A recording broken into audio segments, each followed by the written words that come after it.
मेरा नाम विवान है। कहते हैं ना कि जिंदगी में एक हमसफर का साथ बहुत जरूरी होता है। जी हाँ, मेरी जिंदगी की हमसफर जिसने मेरी सारी जिंदगी साथ दिया वह थी मेरी पत्नी सिया, जो बुरे हालात में भी मेरे साथ डट कर खड़ी रही। मेरी पत्नी सिया, जिसकी मुलाकात मुझसे मेरे कॉलेज में हुई थी। मैं अपने माता पिता का इकलौता बेटा था। मैं एक गरीब फैमिली से बिलोंग करता था। मेरे पिता इस दुनिया से जा चुके थे, जबकि मेरी माँ टेक्सटाइल मिल में मजदूरी करके मुझे पाल पोस कर बड़ा किया और मुझे पढ़ाया लिखाया। मुझे अपने कॉलेज में पढ़ने वाली एक लड़की से प्यार हो गया था, जिसका नाम सिया था। मैं सिया से शादी करना चाहता था, लेकिन मुझे डर था कि कहीं सिया के पिता हमारे इस रिश्ते से इनकार ना कर दें, क्योंकि मैं एक गरीब इंसान था, जबकि सिया एक अमीर परिवार से थी। एक दिन हम दोनों रॉयल कैफे में बैठकर बात कर रहे थे, तभी अचानक उसके पिता वहां आ गए। उन्होंने हमें साथ देखा और गुस्से में सिया को डांटते हुए घर ले गए। मैं बहुत परेशान हो गया और सिया के घर पहुंच गया। उसके पिता ने मुझे एक ब्लैंक चेक देते हुए कहा, जितना पैसा चाहिए भर लो और मेरी बेटी की जिंदगी से दूर हो जाओ। मैंने चेक पर पैसे की जगह सिया का नाम लिख दिया और कहा, मुझे पैसे नहीं चाहिए, सिर्फ सिया चाहिए। उसके पिता गुस्सा हुए और गार्ड्स को बुलाकर मुझे घर से निकलवा दिया। मैं घायल हालत में अपने घर लौट आया। तभी रात को दरवाजे पर दस्तक हुई। दरवाजा खोलो तो सामने सिया खड़ी थी। वह अपने घर से सब कुछ छोड़कर मेरे पास आ गई थी। मेरी माँ पहले डर गई, लेकिन बाद में उसने सिया को अपना लिया और हमारी शादी हो गई। समय बीत गया, मेरी माँ इस दुनिया से चली गई, लेकिन सिया ने हर मुश्किल में मेरा साथ दिया। मैं टेक्सटाइल मिल में अकाउंटेंट की नौकरी करता था और कम सैलरी में भी हम खुश। हमारे 2 बेटे हुए, आरव और कबीर। एक दिन मुझे सड़क पर रोता हुआ एक छोटा सा बच्चा मिला।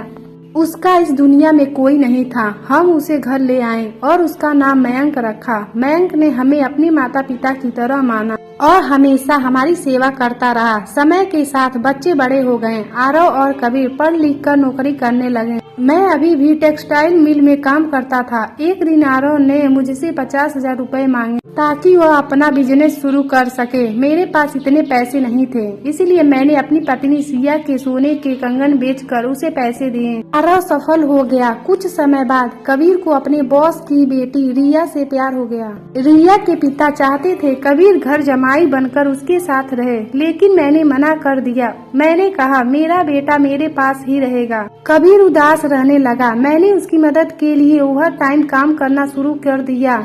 एक रात घर लौटते समय मेरा एक्सीडेंट हो गया और मेरी एक टांग खराब हो गई। मेरे परिवार ने मेरा बहुत साथ दिया। सिया ने मेरी बहुत सेवा की। मयंक ने भी मेरी बहुत मदद की। मेरी फैक्ट्री के मालिक मुझे कुछ पैसे देकर गए। मैंने वह पैसे अपने बच्चों को दे दिए ताकि वह अपना काम शुरू कर सके। अब मैं घर पर ही रहता था। एक दिन मैंने सोचा कि मैं और मेरी पत्नी सिया अपने गांव मनाली घूमने जाएंगे, लेकिन पैसे की कमी की वजह से आरव टिकट नहीं करवा पाया। मेरी पत्नी की आंखों में आंसू आ गए। मैं समझ गया कि जिंदगी ने हमें फिर एक परीक्षा के सामने खड़ा कर दिया है। मयंक दूर खड़ा यह सब देख रहा था। उसकी आंखों में आंसू थे। वह सोच रहा था कि जिस परिवार ने मुझे सड़क से उठाकर जिंदगी दी, आज वही परिवार मुश्किलों से गुजर रहा है। अगली सुबह मयंक जल्दी उठ गया। उसने विवान के पास जाकर उसके पैर छुए और कहा, पिताजी, आपने मुझे सहारा दिया, मुझे नाम दिया, मुझे परिवार दिया, अब मेरी बारी है। विवान ने मुस्कुराते हुए कहा, बेटा,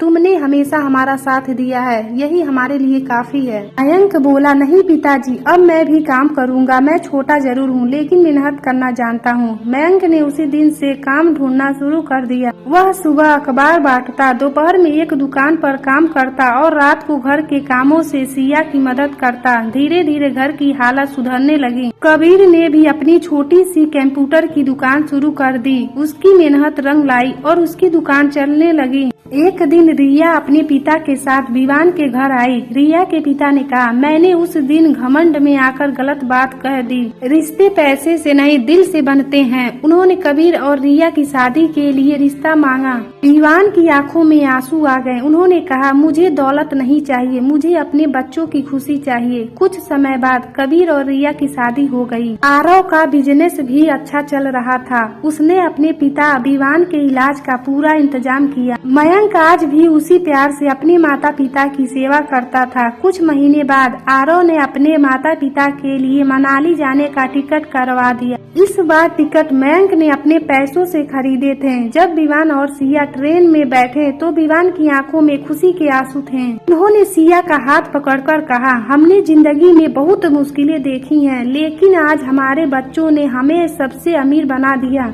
सिया मुस्कुराई और बोली, अमीर तो वह नहीं जिसके पास पैसा ज्यादा हो, अमीर तो वह है जिसके पास अच्छा परिवार हो। मयंक और आरव कबीर दोनों प्लेटफॉर्म पर खड़े अपने माता पिता को जाते हुए देख रहे थे। आज विवान को अपनी मेहनत का असली फल मिल चुका था।